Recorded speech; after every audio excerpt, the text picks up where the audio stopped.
Sana. Now there is a man, a very important man. Mtu ambaye we met in Chuja. He called me and he told me, Pastor Charles, there is a man who is coming to America.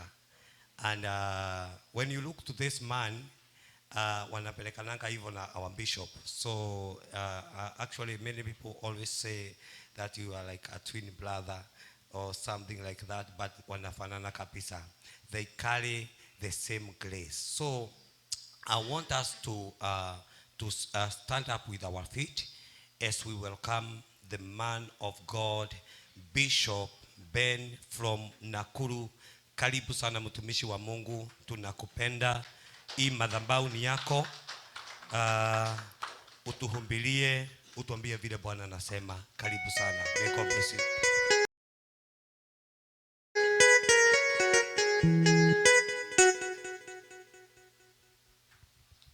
You may be seated. God bless you. Amen. Forgive my voice.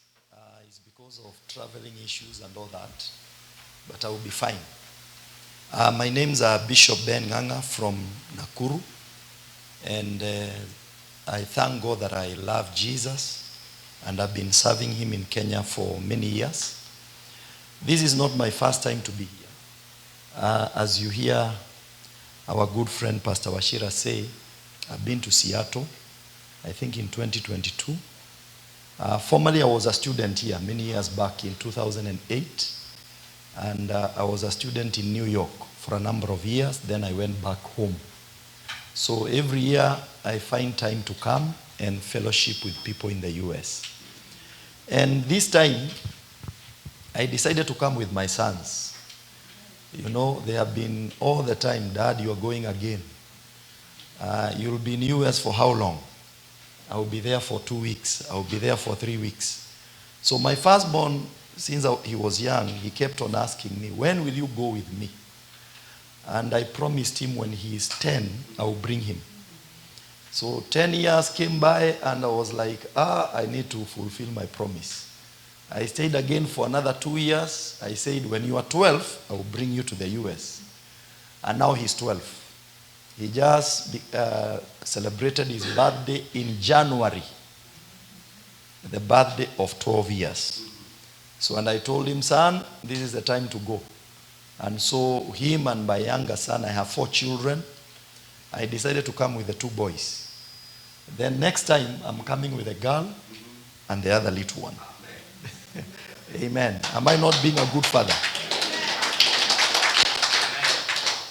You know, they say there are 5 things a man should not become. Any man. Number 1, you're not supposed to be an abusive man. Yeah?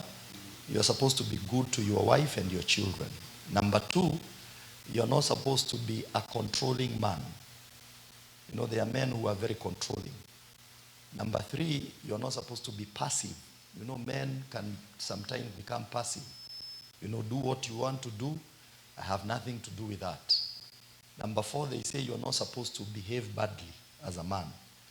You need to be careful for your reputation. So the other one I have forgotten. But they say you're not supposed to be abusive. The 5th one, you're not supposed to be absent. Make sure that you grow with your children. Things may happen, sometimes situations may come, but make sure you're in the life of those children. As they are growing up, let them remember our dad. Let them remember our dad. You know, we may not be very much appreciated like mothers. You know, I go to funerals, and sorry to say this, and children cry a lot when the mother dies. You know, I'm conducting the funeral, and the children are crying, they faint. And I have conducted a funeral of a man, not one, many. And they are not crying. You know, they use a napkin. Can I have a napkin? Let me show you what I see in Kenya. I don't know how it is here. But when a man dies, you see the daughter giving, you know, a speech. My dad was very good. You know, you know, he was an awesome man, you know. it is okay for them to behave that way, but may they have memories of the time you spent with them. A child will not remember what you bought for them, but they will remember the time you were there for them. They will not remember the school fees you paid. They will remember, my dad called me. My dad spent time. Even if he was in the US, he would call me. Those are great moments. So I happen to promise my sons, I'm going with them. So my firstborn there, please come, and the secondborn. I know they said hi. Before I come now to the protocols and all that, this is my firstborn. He's in grade 8 in Kenya. This is my secondborn. He's in grade 4, right? And I have another daughter there in grade, is it 2? And we have a little boy, 4 years old. So the 2, they came this year. The 2 may come next year, God willing. Amen. So you may be seated. God bless you. Thank you so much. I'll make sure that I finish on time. I know I'm from Kenya, where we go as time goes. And we pray as time goes. So thank you, Pastor Wachira. You are such a good man. We love you. For many years, we have followed you. I hope the JCM team here and the people of the US know what kind of a man you are. The Bible says in the book of, I think, Ecclesiastes chapter 9, verses 14, if I'm not wrong, the Bible says there was a little city with few men in it. Then a great king came against that little city. And the Bible says there was in that city a poor but wise man. And by his wisdom, he delivered the city. But the Bible says after he delivered the city, nobody remembered the same poor man. He used his wisdom, but nobody remembered him. The body of Christ should remember this man of God. Amen. He has delivered the word of God, songs that we use as we are praying. I know some of you, when things were difficult, you listen to his songs. The question is, will we remember him for the good things he has done? Not only here in America, but the body of Christ in Kenya. I have seen him in Kenya, traversing the country, traveling everywhere for the sake of the body of Christ. And I know those journeys, they don't give you money. I know. You sleep this meeting, you're in another meeting, you're in another. I feel it is your season for God to reward you. I feel it is his season to be rewarded. I think in America, he has been to literally so many churches, all over. Worshipping, doing, going everywhere. You have a good pastor. And may God keep him long, and may God give you faithful people. And I pray we shall not be a generation that will forget the poor wise man. You remember I told you about the poor wise man? We shall not be the kind that forgets our heroes and our champions. We will not celebrate you when you are old and gone. We will celebrate you when you are alive. And we shall say you have done much to the body of Christ. Kenya knows and Kenya understands what you have done. We love you there, and I know here in the Seattle and in America, they will love you. Because he is a man that we cannot forget. He is a champion. They say in the body of Christ, we fight our champions when they are alive. But when they die, we celebrate them. It is a culture that will be different with us. We shall celebrate him when he is alive. We shall uphold him when he is alive. We shall say, Pastor, I will support you when you are still strong and you are able.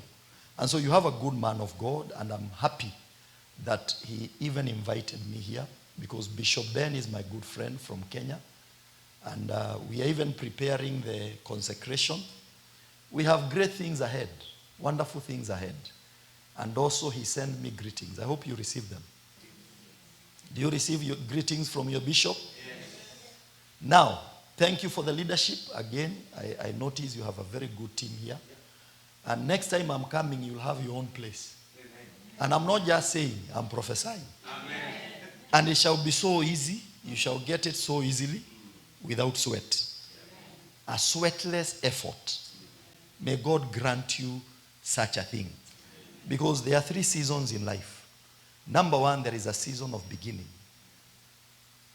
Everything has its own beginning. The Bible says, in the beginning was the Word.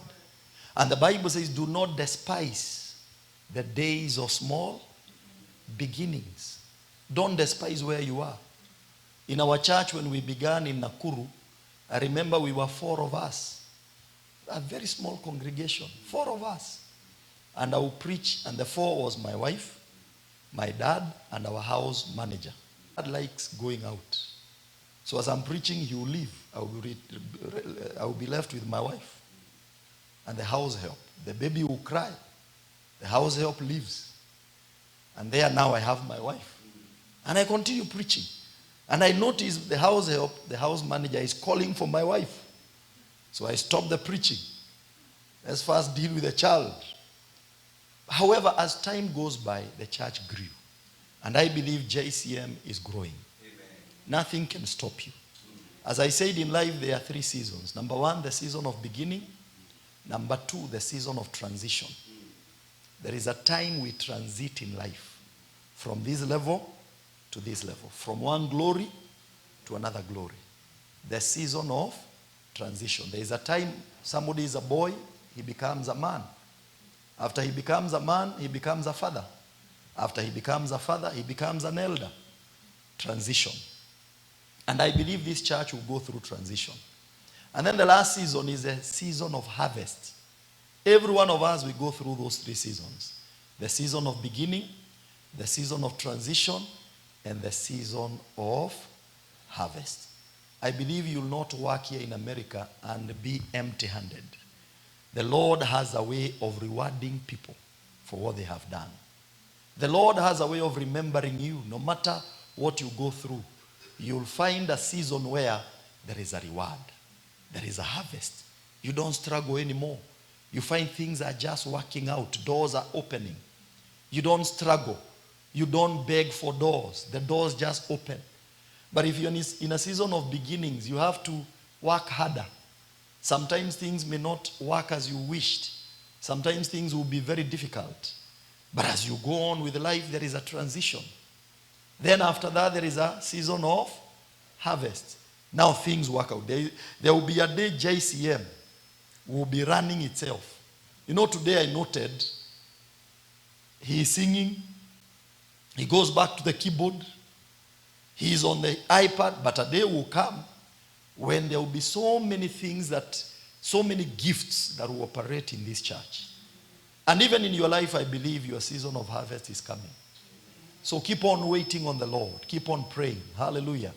So I believe Pastor Washira will come to a place of harvest. I believe you will come to a place of harvest. Now, as I'm staying here in the U.S., my host is Mr. Ndongo. I came with him. This time I'm staying at his place. The last time I was staying at my auntie's place. Mr. Ndongo is my friend for over, I don't know how many years. We have been together. We were neighbors in the U.S., not U.S., Kenya. We used to live together in Nairobi, South Sea. He was my neighbor. When he was coming to the U.S., I was headed to Nakuru. So we have been friends for a long time. And thank you for hosting us this time. And then I have my auntie. My auntie was hosting me the last time I was here, 2022. She's, by the way, the first cousin to my mom. And when I was little, I used to live in her house in Mombasa. We have a long history. Thank you, auntie, and my cousins. Nyawera there. Kayu. Thank you. I call you Kayu. You know, that's your nickname. Since you are small. God bless you so much. You used to like cartoon, Kayu. You know there is a cartoon that has a Kayu inside. So we nicknamed him Kayu. So I'm happy to be here, and the bishops and the pastors that are here, God bless you all. Now, my message is simple: living a victorious life. Living a victorious life. You know, the reason why we come to church is that we may worship him. We may worship him, and we may gain wisdom. We may gain what? Wisdom. As I go along, I'm going to give a little bit of who I am. As you heard, I'm from Nakuru. I preach with a church called Chosen Generation Church. We are in Nakuru City. We have been in the city for the last 8 years. We run 2 churches in the city, one in the CBD, the main center of the city, and then we have another one 13 kilometers from the city where we build a church. Besides that, I'm married to a very beautiful wife, Patricia. She's a nurse by profession. I don't want to say how many years I've been married because some of you here have been married longer. But I've been married to her for many, many years. She's a practicing nurse, but she runs a foundation where she helps people with disability. Her program has been helping she has a program with about 2,000 people living with disability. She provides wheelchairs, walking sticks, devices. What do you call them? Those devices, all those to help them live a better life. She prepares medical camps free for them. She feeds them every Tuesday, gives them food. And right now as we are talking, she was preaching today in our church. So I have a wonderful, wonderful wife. And we met when I was young. I was 21, she was 19. We developed a friendship. We married at 27, she was 25. Yeah, so we have had a beautiful story, a love story. Because we met in church, and I really miss her. Next time I'll come with her. She has been here in the US once. Next time we are going to travel together. Sometimes traveling together is quite costly, but we try. Next time I'll try we come together. And I know God is going to bless us. To live with a woman, you require wisdom. It's not easy to live with a man. You need wisdom to live with a woman, and you need wisdom to live with a man. By there, you need 5 types of wisdom. 5. If you want to live with a man and a woman, at least 5 types of wisdom. Number 1, you need what we call spiritual wisdom. You need to be sold out to God. Because a man who is sold out to God is tamed by God. You will not cheat on your wife because you are tamed by God. So you need spiritual wisdom. Hallelujah. Amen. So at the beginning, for the marriage to work, you need spiritual wisdom. Number 2, governmental wisdom. Governmental wisdom. The difference between so many countries, you go to one country, it is well organized and rich, and another country is poor. It is because of governance. The problem is not that those people are lazy. It is because of governance. Governance is very important, And I'm sorry to say, we may be very prayerful, but if we don't have governmental wisdom, we will suffer financially. We will suffer in many areas. So if you don't govern your home properly as a man, it will fall. If you don't govern your children, it will fall. You need to govern your children, govern your wife, govern your husband. You need to have governmental wisdom where you are well planned and like you can see governmental wisdom here. It's beautiful. It's all organized, I was told how much time I'm supposed to preach. That is governance. If I come here and I tell you we have to stay here until 5, I will lose some members because they have to go to work. So governance is very important. And some of the things why churches fail is because of lack of governance. You find that the church is not run with governance. It's poor governance. So the church will not go far. Number 3 is what we call practical wisdom. Practical wisdom is what you say you do.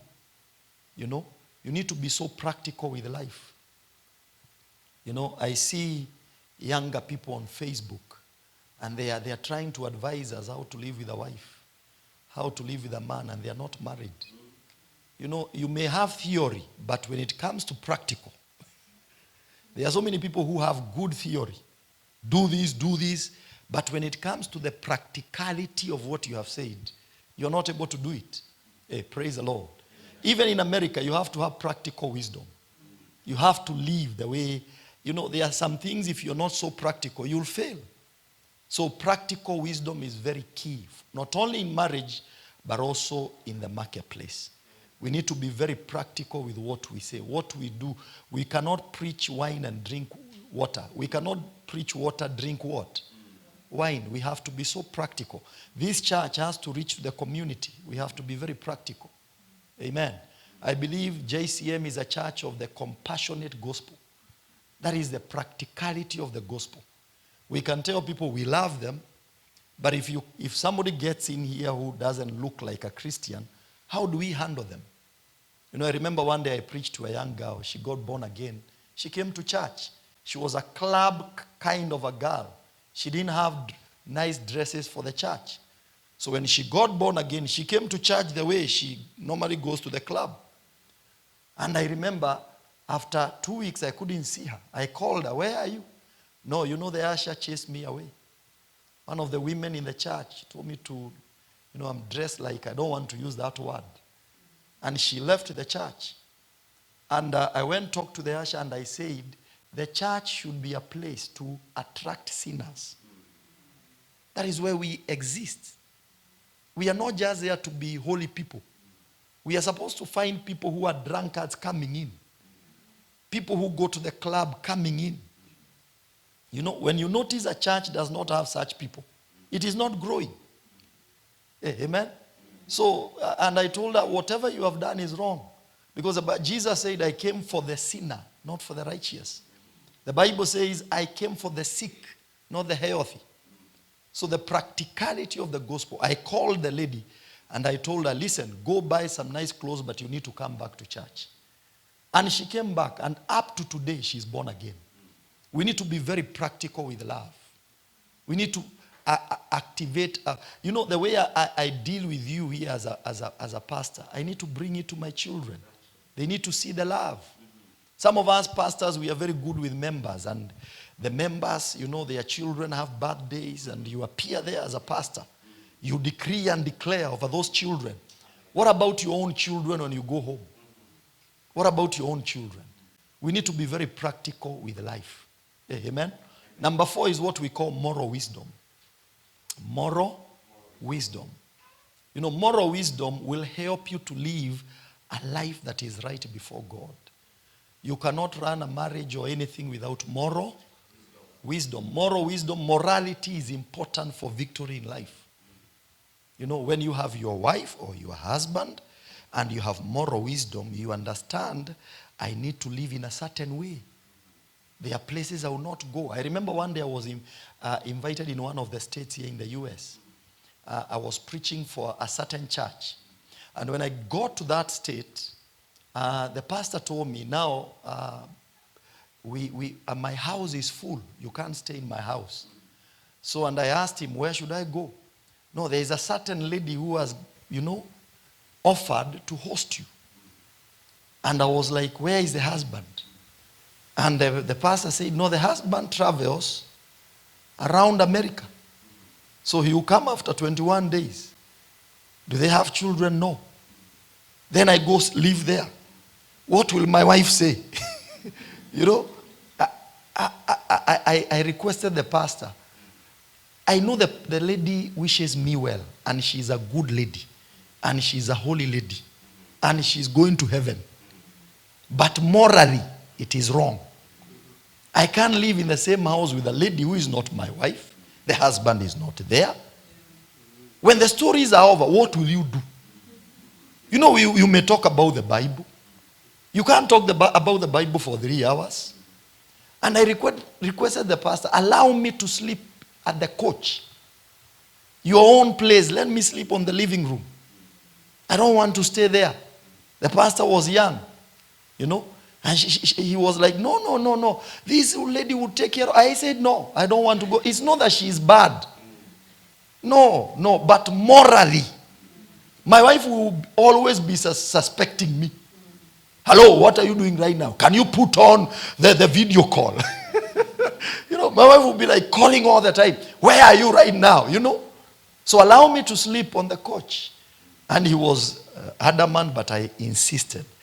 Because morals are very important. Hallelujah. Me, I believe as a pastor, I love everyone, but I don't carry ladies in my car. I don't, for moral reasons. We may be adults and we know what we are doing. We are going to heaven. But when a young girl leaves the car, what will people say? Where were they? What were they doing? So even if I find you in Kenya, you know, it's not like here. People walk around on the road and all that. And there is heavy rain. Even if I find you being rained on, and I'm driving my car, as long as I know rain cannot kill you. I have never seen anybody go to hospital because of rain. No, Pastor, can you carry me? No. As long as you're a lady, no. And it is not that I hate you. I make that open in the church, that in my car, I don't give lifts to anyone. Amen. It is moral wisdom. I don't chat with, why go and chat with people on Facebook, on WhatsApp, and you're married?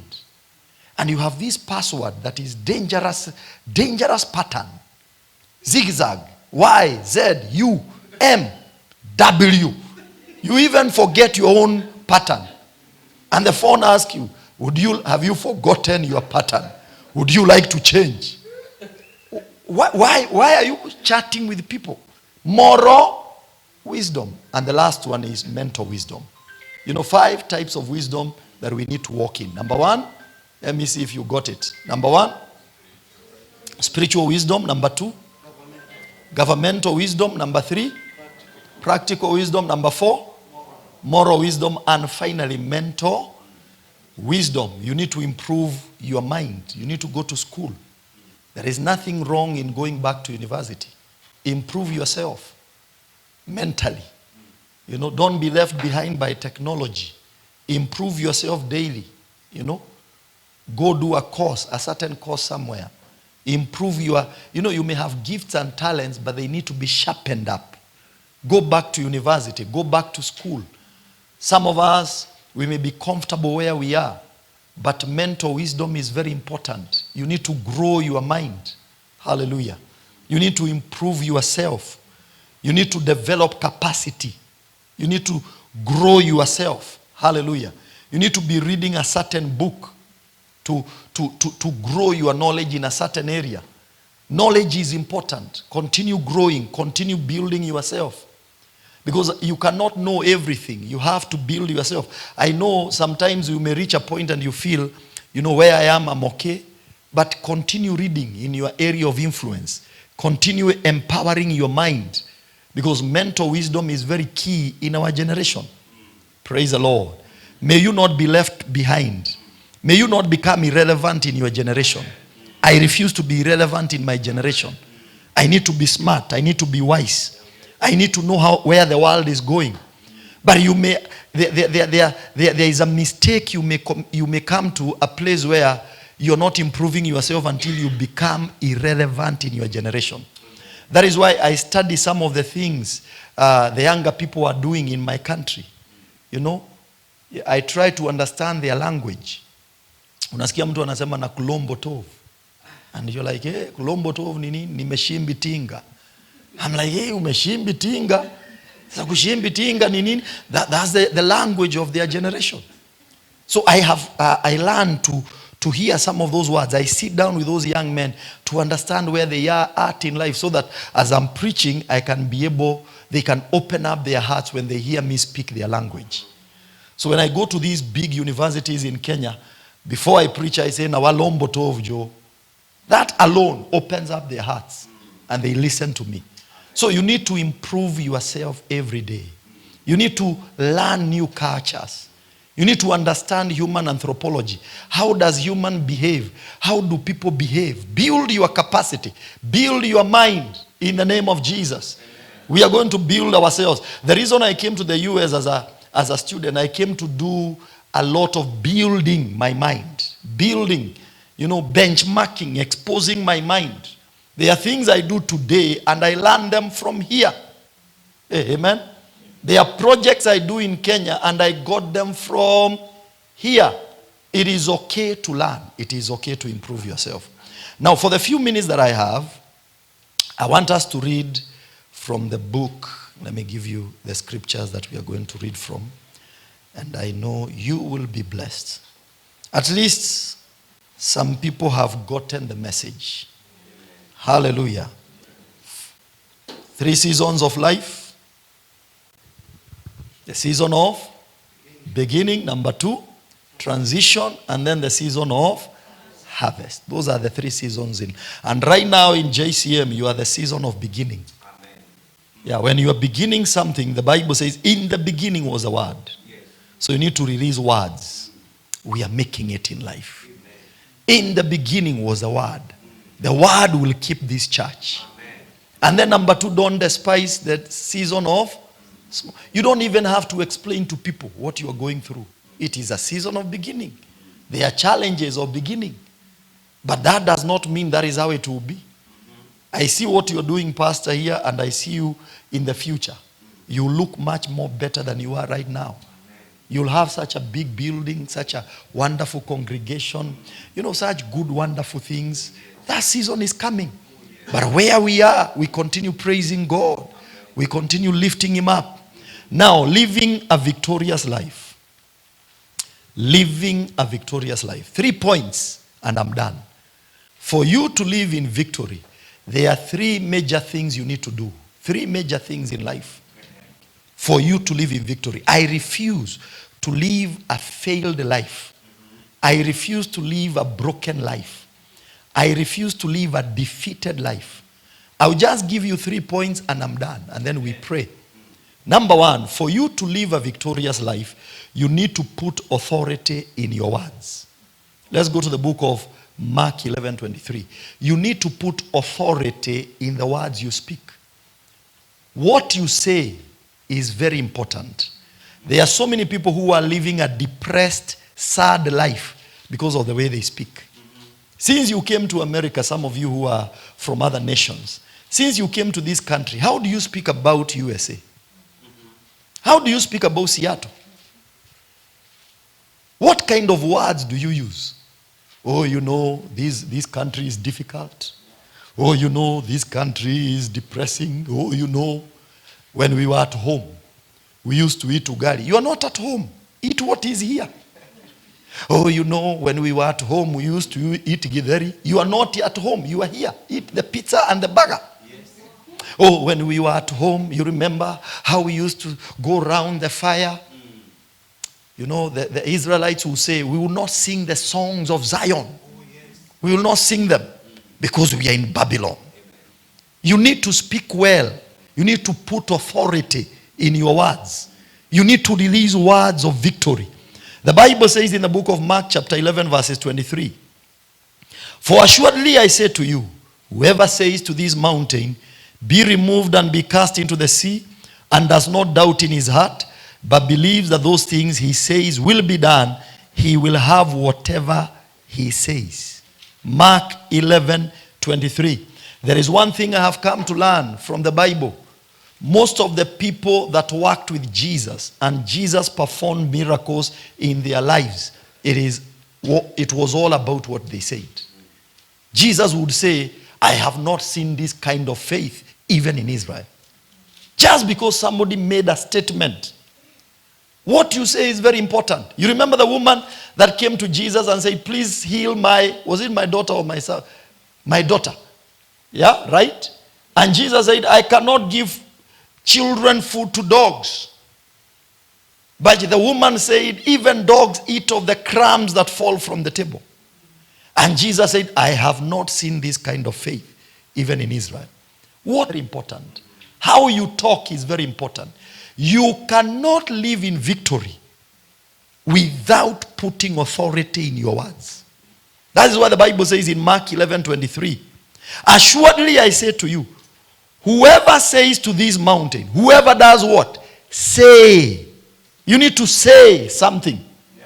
Whoever says to this mountain, be removed and be cast into the sea, and does not doubt in his heart, but believes that those things he says will be done, he will have whatever he says.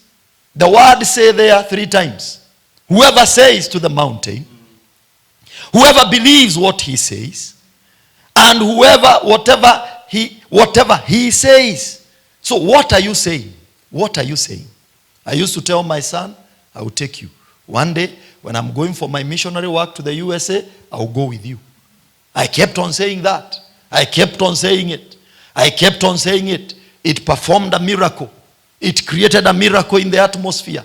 Because I keep on saying it. I keep on saying it. Until now, I'm with them here in Seattle. And it began by saying. What do you say?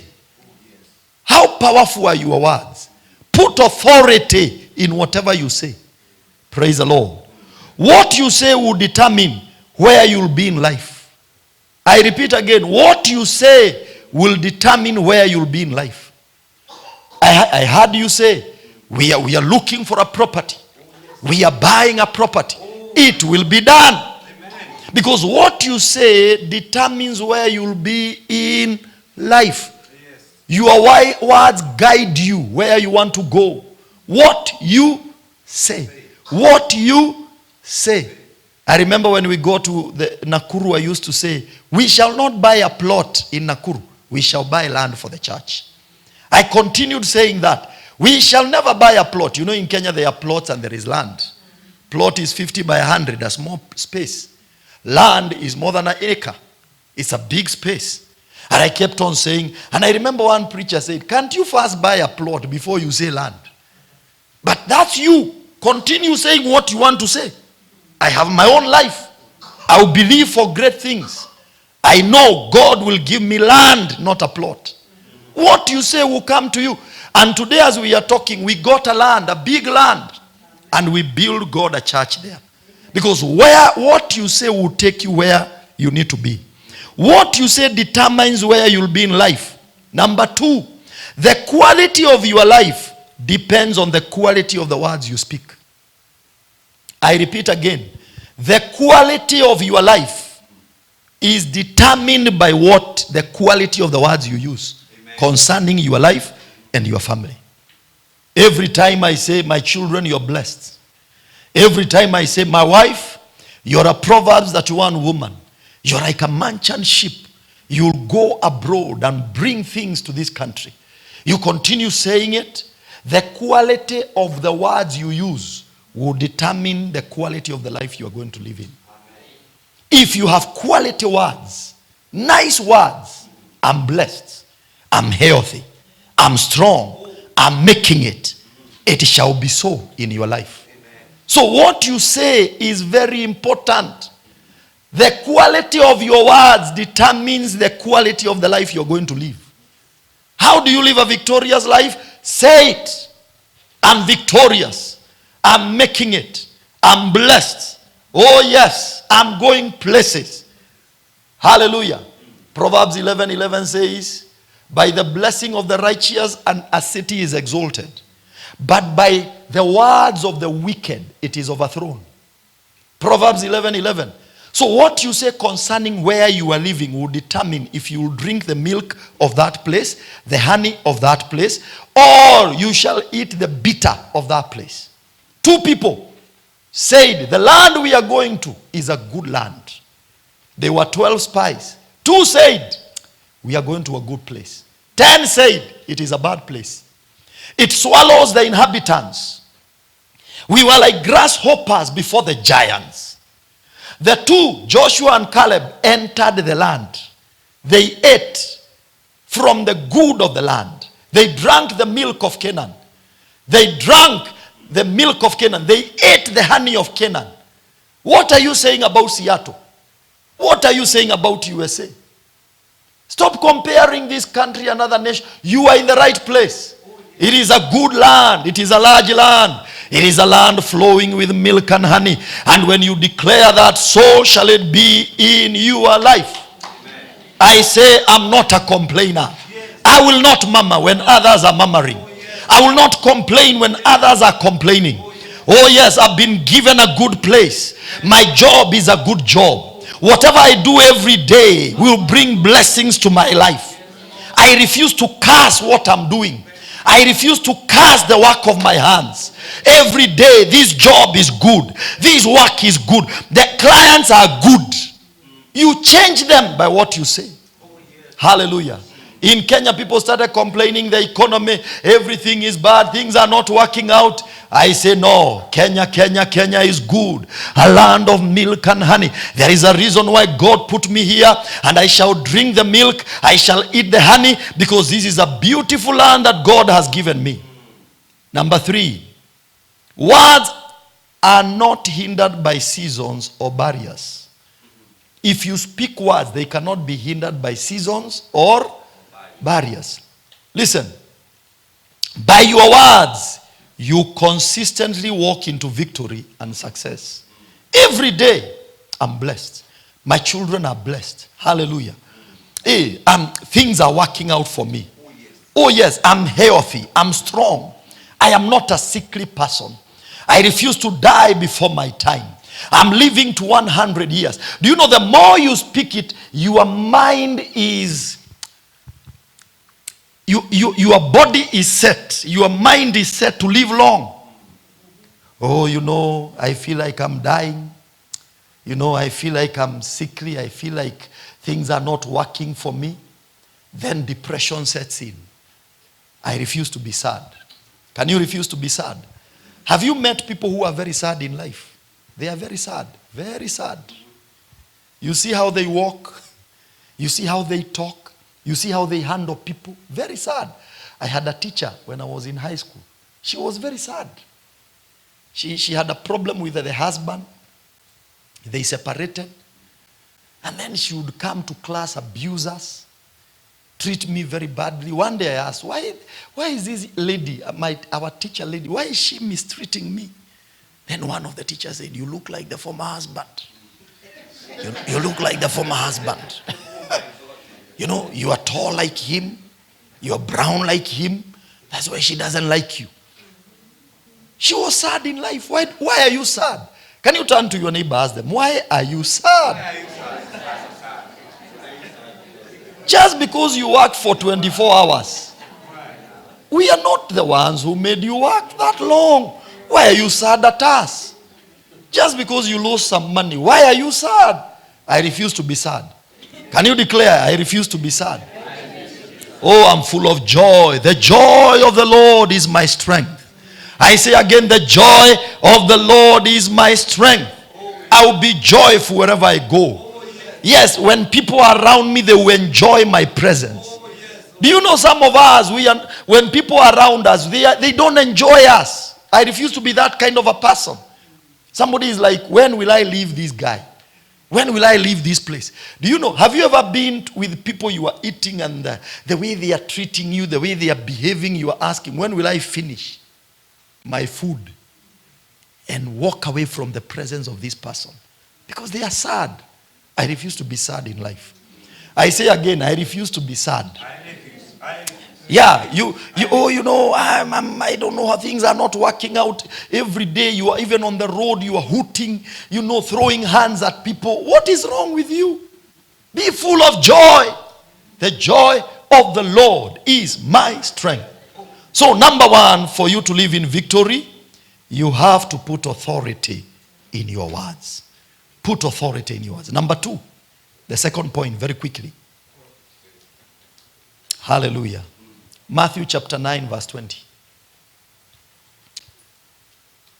The inner voice. The inner voice. Every one of us, we have that inner voice. There is something in you that speaks. Some of those voices are very negative. Some of those voices are bad. That inner voice, that imagination, how is it for you? Some of us, we see ourselves as nobodies. We see ourselves in a very bad way. The inner voice speaks and says you are nobody. You need to have victory. Put authority in that inner voice. Matthew 9, chapter 9, verses 20, the Bible says, and suddenly a woman who had a flow of blood for 12 years came from behind and touched the hem of his garment. For she said to herself, she did what? She said to herself, if only I may touch his garment, I shall be well. But Jesus turned around, and when he saw her, he said, be of good cheer, daughter, your faith has made you well. And the woman was made well from that hour. The Bible says she said to herself. What do you say to yourself? Unaona hiyo kasauti? Huku mimi naona kama US itaniua. You see that inner voice is very important. This woman, the reason she received a miracle is because of the inner voice. What kind of voices do you allow in your life? She said to herself. She said to herself, if only I may touch his garment, I shall be well. She did not require advisors. She did not seek for help from people. She said to herself, may you say to yourself, I'm coming out of this problem. I'm coming out of this affliction. I'm coming out of this problem. No matter what I go through, things will work out for me. I'm getting out of this situation. My God is taking me out of this storm. Say to yourself. Say to yourself. She did not go to her mom. She did not go to her father. She did not look for people. If she went to Peter the apostle, I want to see Jesus, what would have Peter said? Jesus is very busy. You can't even touch him. How are you coming to touch my master? She did not go request John the beloved, John the apostle. Can I touch the hem of the garment of Jesus? She did not go to Thomas because Thomas was a guy of doubt. Imagine meeting Apostle Thomas.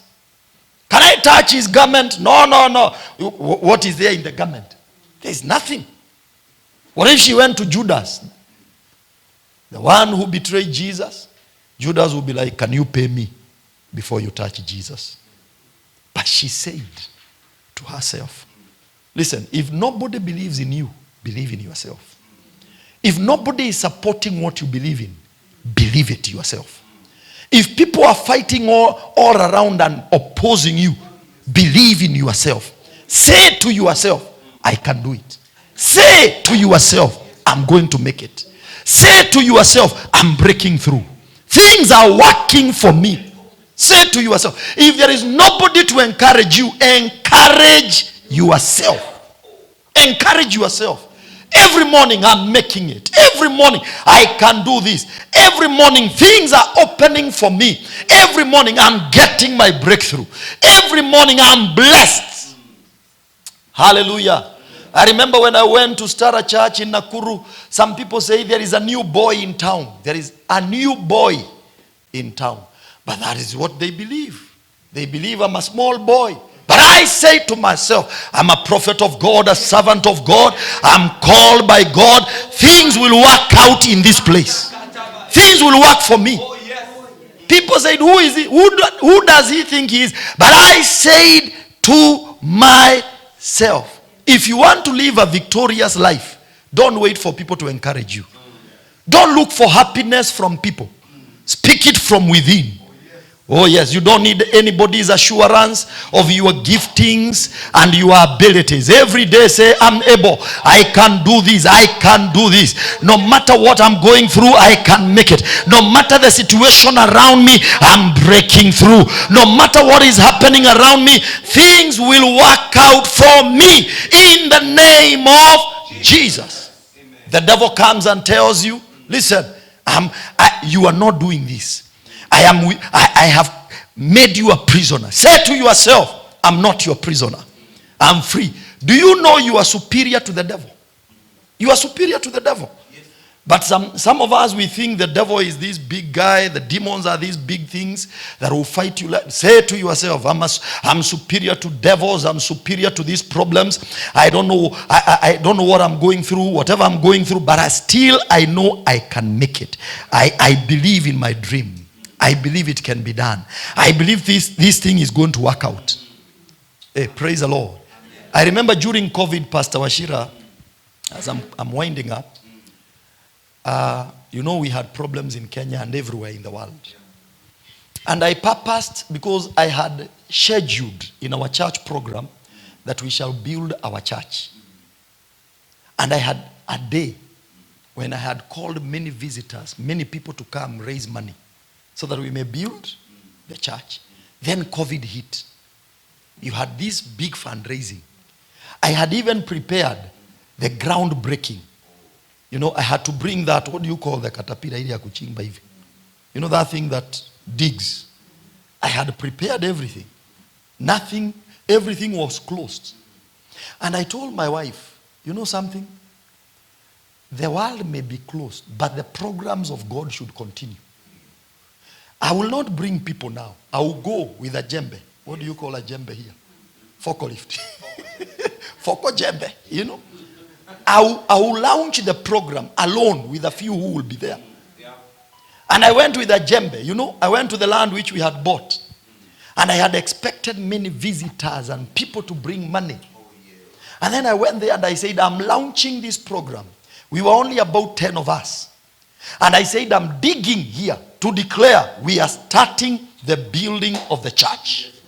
I say to myself, this church shall be built. And we broke the ground. And I prayed alone. There was no giving. There was no fundraising. There was no money. And I went home. And listen, in 3 months, how many? 3 months. God sent me people. 5 in number. 5.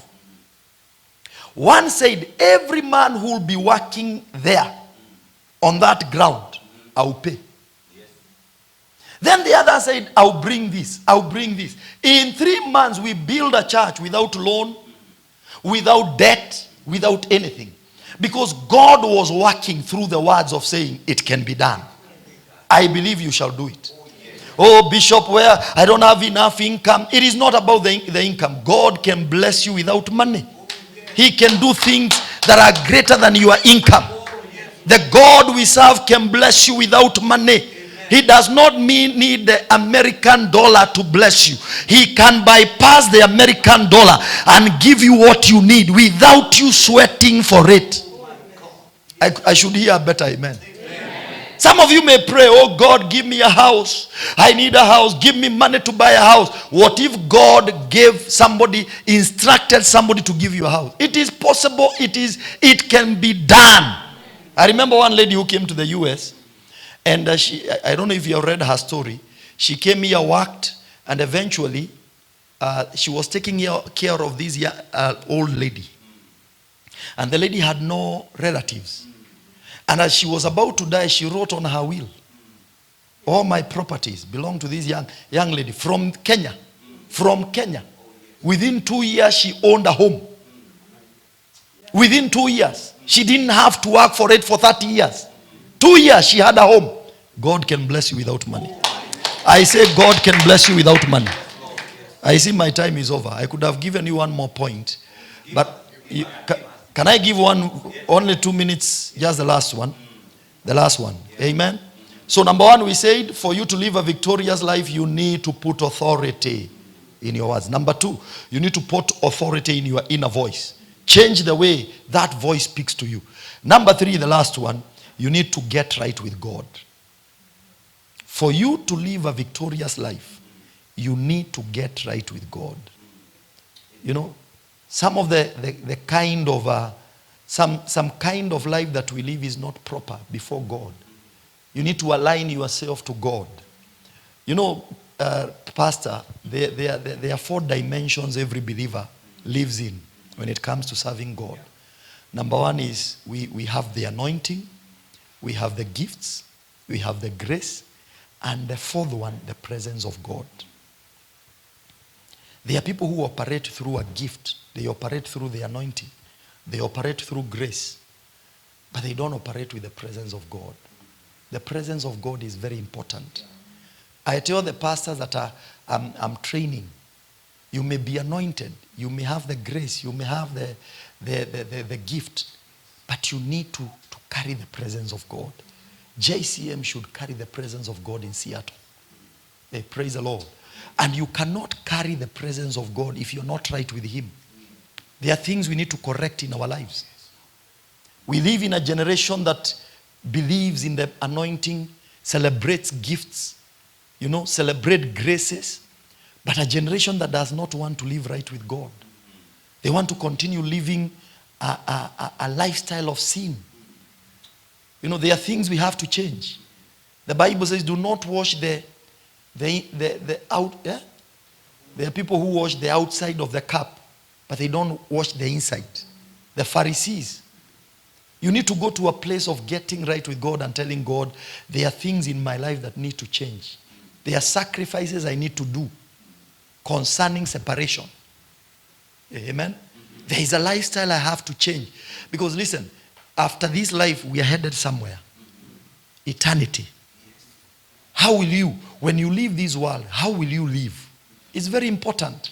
There are 3 types of deaths that we die. And you can overcome them as a believer. Number 1 is spiritual death. There are people who are dead spiritually. They operate in anointing, giftings, and graces, but they are not right with God. Spiritual death. Number 2 is eternal death. There are people, the Bible says, they will come to Jesus and say, we cast out demons in your name, we heal the sick in your name, and he will say, I do not know you. My prayer for all of us is that we don't operate just in the anointing, the grace, and the giftings, and yet Jesus say, I don't know you, because you are living wrong. There is number 3, the physical death. For those who are believers and they are washed by the blood and they have been delivered by the word, we don't die, we sleep. Hallelujah. So there is spiritual death, eternal death, and physical death. So one more verse and I'm done. Psalms 90 verses 8. Psalms 90 verses 8. You have placed our iniquities before you, our secret sins in the light of your presence. Your private life matters when you are serving God. I repeat again, your private life matters when you are serving God. Some of us publicly, we have God. Privately, we are being controlled by the enemy. There is a statement that I normally make. You cannot sleep with the devil and rebuke him in the morning. Oh yeah, it is true. You cannot sleep with the devil and rebuke him in the morning. There are people publicly, they have God, but privately, the devil has taken over. The Bible says, my secret sins, I have brought them before you. We need to come to a place where we have a lot of God in our private life. And when I teach about these, the church goes silent. And I like it. Because right now you see singers, I don't know how it is here in the US, who are gifted. Oh my, they can sing in Kenya. We have preachers who can preach. Oh, but how is their private life? Yeah. The life in the private, they are not right with God. I may understand you are struggling in a certain area, you are trying to stop something that you are doing, but there are people who are living a lifestyle of sin. But they use their giftings, they use the anointing, they use the grace to serve. But listen, they don't carry the presence of God. God has refused to walk with them. It is very sad.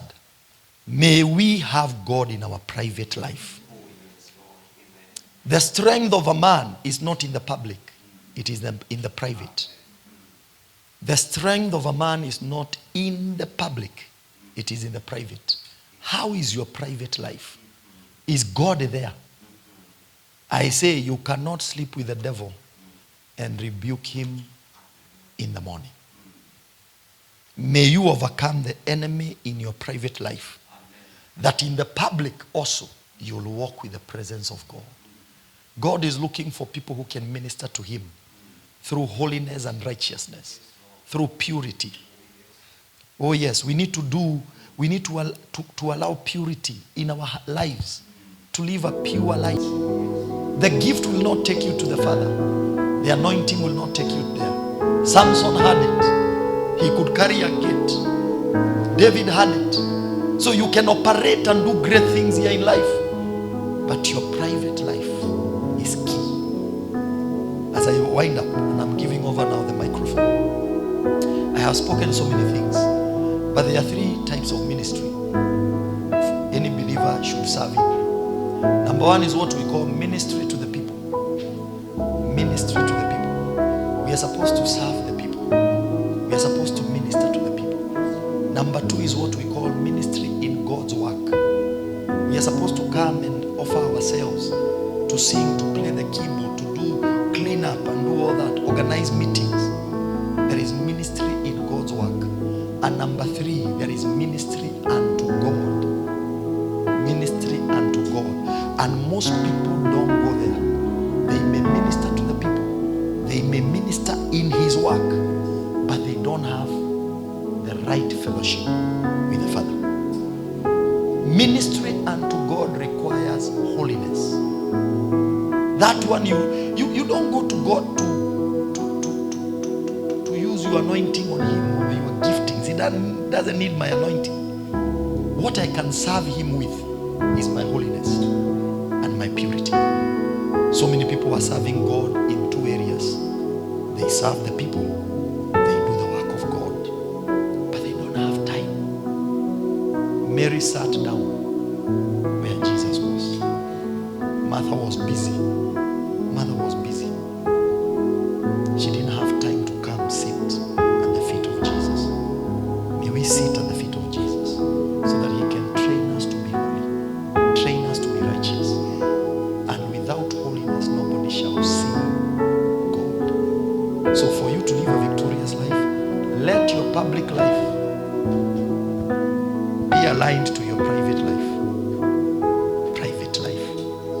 I finish as we stand. Let's stand as I finish now. As I said, we cannot sleep with the devil and rebuke him in the morning. We refuse to allow the enemy in our lives. I pray for strength. I pray for purity. I pray for holiness. I pray that we may develop a relationship with our Father. As you lift up your hands, can you just make a prayer?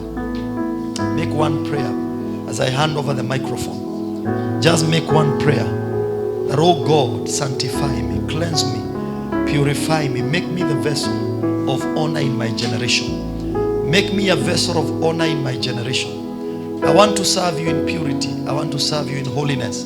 I want to serve you with integrity. Let my private life be full of you, Jesus. Let my private life be full of you, Jesus. Take over everything about me.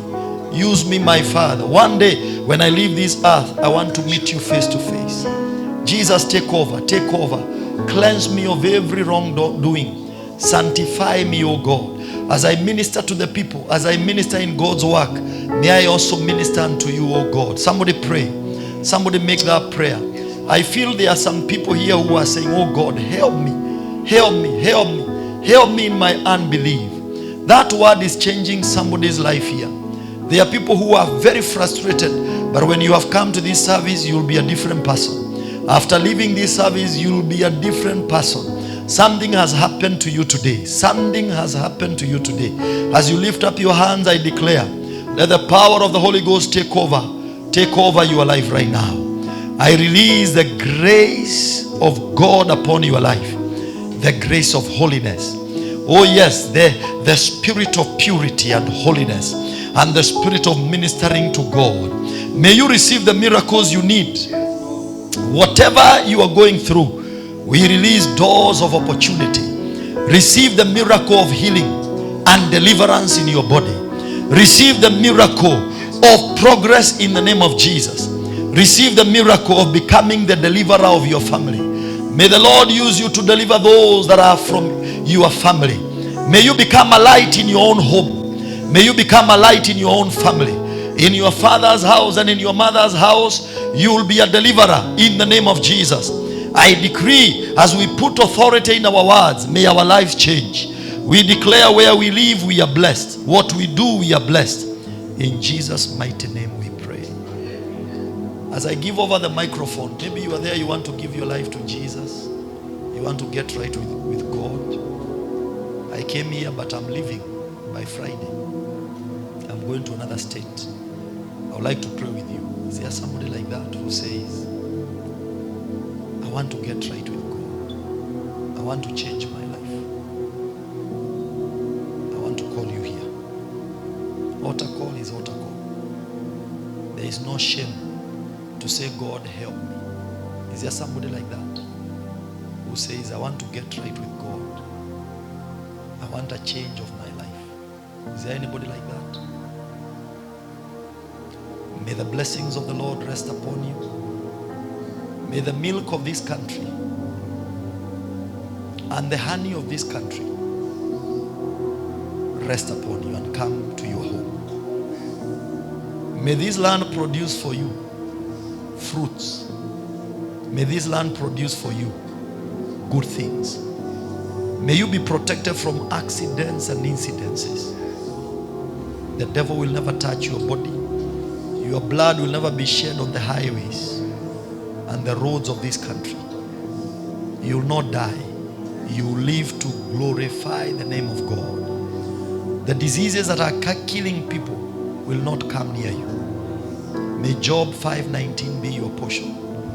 He shall deliver you from the sicknesses that come. May Psalms 91 be your portion. Even the destruction on the noonday will not. Anzia na mimi na nipewe kalamu kwa sababu I wanted to bless you, Bishop. Yeah, I want to bless you. Unajua God, wakati tulikuwa tunakuja hapa, when we were coming hapa, like me, nilikuwa nimekonda shingo na kichwa.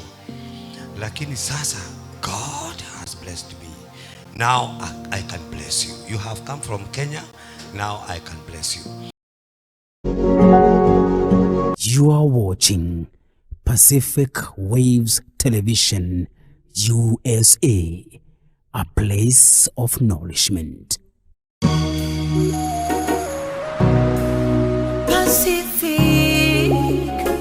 Pacific Waves TV. Nenyuge na neta Shiaraya Pacific Pacific Waves Radio.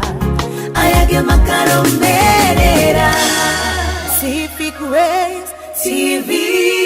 Wokone Pacific Waves TV. To subscribe to our channel Pacific Waves TV USA, kindly log on to YouTube, press the search button and type Pacific Waves TV USA. Oh yes, there you are. Open the channel on your right hand side, click the word subscribe. Definitely you will have subscribed to our channel. Then click the bell right after the word subscribe. You will always be notified every time we upload a new video. Thank you.